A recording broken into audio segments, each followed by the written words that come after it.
di la sant bu baax Pape Alioune ak Cheikh Tidiane Ndoye mën naa wax ni dara dalu leen on a préféré rek bàyyi leen ñu daw autour du terrain reposer wu parce que Cheikh dafa am béquille ci cuissam Pape Alioune dimanche la joué donc on a préféré vraiment ñu bàyyi ko mu reposer wu. Pelouse bi mën naa wax ni que pelouse bi baax na il y a 3 semaines ñëwoon naa fi état pelouse bi ni ma ko gisoon mën naa wax ni sax état stade bi ni ma ko gisee woon ak tey lu ma fi fekk vraiment wane nañu que ñan ñooy fii liggéey nañ liggéey bu set wecc liggéey bu rafet donc outil bu rafet la foog naa tey Sénégal am na outil bu mel nii dinañu permettre vraiment ñu mën a pratiquer football bu baax a baax di sant vraiment ñan ñoo fii liggéey parce que liggéey bi ñu fi def vraiment rafet na. waaw te mën naa wax ni que waa Thiès ñoo aaye d'habitude match yi équipe nationale bu yëpp Dakar nañ koy fubalee tey fii nañ ko fas yéene joué Thiès di ñaan waa Thiès yëpp ñu mobiliser ci ginnaaw équipe nationale bi waaw dimanche seen bés la kon nañu wane seen bopp waaw bokk ci équipe bi jàppale équipe bi encourager équipe bi vraiment pousser équipe bi pour que ndam mii ñuy wër nga yàlla may ñu ko incha allah. voilà Aliou Cissé nga gis ne yaa ngi xam ay ndam yu bari équipe bi macha allah moo ay naataangoom waaye teewul macha allah mais teewul nit ñi tamit bari nañ ñoo xam ne ñii dañu yaakaare woon équipe noonu lañ taxawee wala ba ñu yaakaare mu fay egg wane ci xarañte ba léegi nit dañ ko xaw a xiir ñu gis ci équipe bi ay joueurs yoo xam ne ñoo ngi fekk fi ñu nekk Aliou pas problème la sa projet sa mission sa yéene moo dëppoo ak ñoom li ñu mën wala yow li ñu ni nga bëgg nit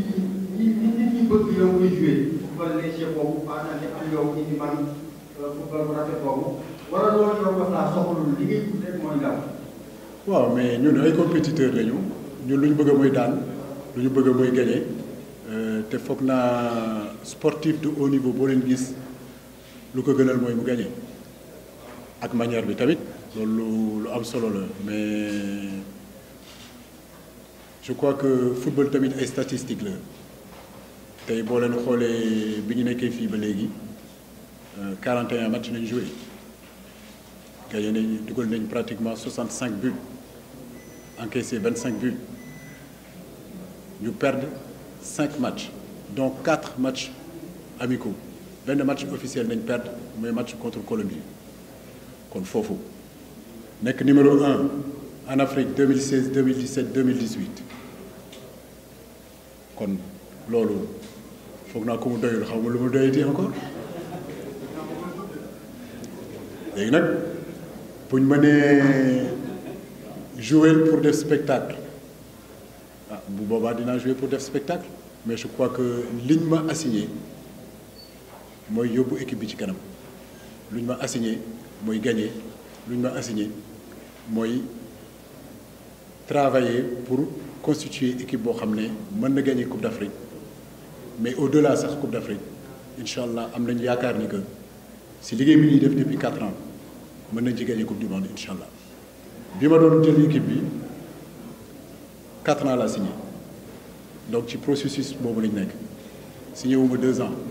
donc mosuma bëgg signé 2 ans parce que xam naa ni que pour tabax équipe il faut que ñu nekk ci processus boobu nag nañ nekk xëy na gars yi ñoo yàkkamti tuuti rek mais incha allah lu ma gëm mooy que ñu ngi ci yoon bu baax bi di ñaan yàlla rek vraiment fu ñu bëgg jëm yàlla may ñu ko mais sama xalaat mooy que bu ñu sandi lépp foog naa li ñuy def xëy na gagné ko ñu coupe mais li ñuy def foog naa quand même doy na war nañ ko valoriser un peu. Bonsoir.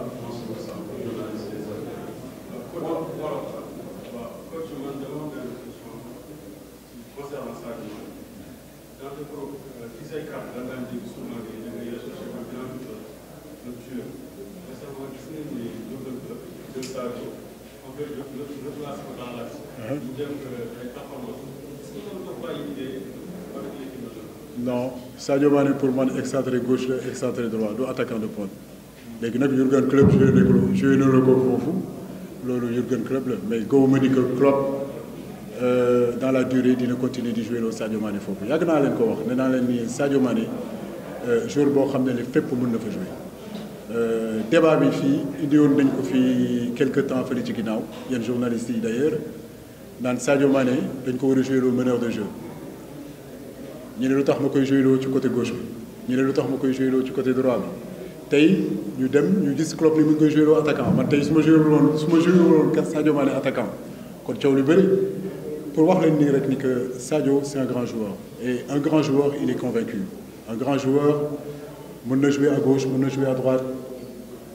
amul benn problème ci moom donc foog naa tey lu muy wane ak équipe Liverpool bi wane nañu que il fait partie en tout cas des meilleurs joueurs en tout cas ci àdduna si waaw di ko ñaanal rek di ko encourager parce que encouragement yooyu soxla na ko réew boo dem gis nañ fa seen am nañu seen star ñun Sadio Mané mooy suñu star donc dañ ko jàppale rek vraiment pour que li mu nekkee nii mu mën ko continuer ça fait équipe nationale bi vraiment mën jëm kanam.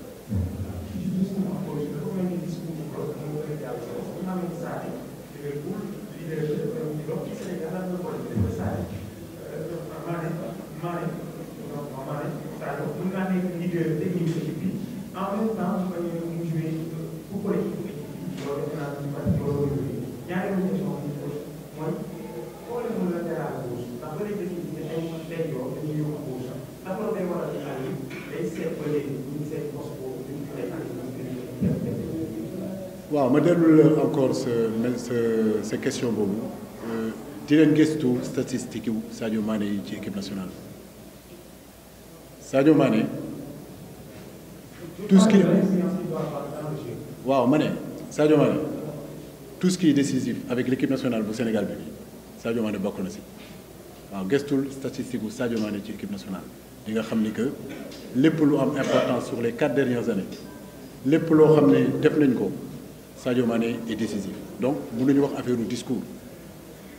dañuy jaawale souvent équipe nationale ak club te pourtant du benn club am nga temps équipe nationale amoo temps Sadio Mané day ñëw 4 jours la fiy def gis ngeen tey lundi newul entraînement suba mën na ñëw mu ne nu mu tudd xëy na dafa soxla repos donc difficulté équipe nationale moo demee noonu mais mun naa wax ni que tey lépp lu ñu def comme résultat Sadio Mané a été décisif donc on peut pas dire que Sadio Mané n'est pas décisif et que discours Klopp passe plus que discours Cissé li ma gëm mooy que man maa gën a jege Sadio Mané que Klopp lu mu ko jege parce que Sadio Mané dama bokk ak moom sénégalais la muy sénégalais kon mën naa wax ni que Allemagne mënul am discours bu gën a jub sama discours waaw.